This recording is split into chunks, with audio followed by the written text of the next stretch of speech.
On so many levels, our racial, economic, government, and health systems are being invited to evolve and grow as they are met with resistance to stay the same. Systems of family, church, society, nature will work to stay the same unless moved to change by outside events. We've always done it that way, are 6 deadly words for any system, including the church. How do you discern what is God's will in changing times? Maybe you listen a lot. In 2006, when I had my Dubonnet interview, I believed my ministry with the Mobley Church was stuck in place. We needed a catalyst to change our system in order to grow, and I believed I needed to leave for any change to take place. As my sense of call to a different church deepened, I met with our session to see if they felt as stuck in place as I did. Our general presbyter met with us as I shared my perceptions and asked for their input. We talked about our ministry together, and they assured me they'd prefer I stay, but I had to follow God's calling me wherever that may be, and it was my decision. One of my high school yearbook quotes was, "Even if you're on the right track, you'll get run over if you just sit there." I left the meeting sensing a call to move.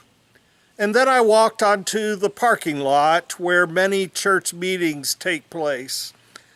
3 women were supporting each other about an issue one had been facing for years.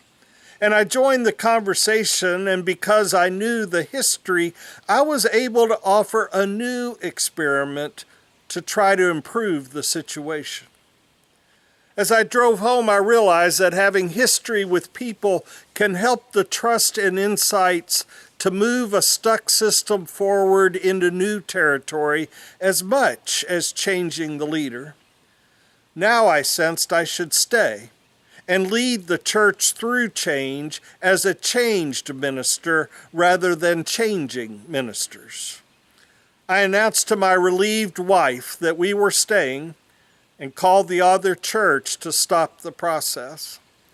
I told Nancy, this is as close as I've ever come or will ever come to what it might feel like to call the other woman to say I'm staying with my wife. I believe I discerned God's will.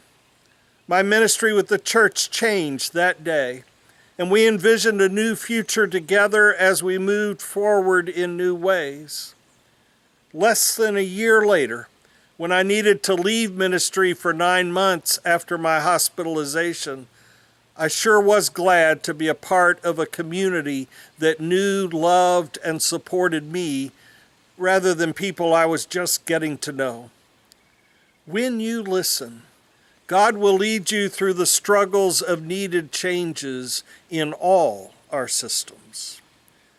When have you tried to discern God's will for your life? What answers did you hear? How are you assured you are on the right path moving forward in life?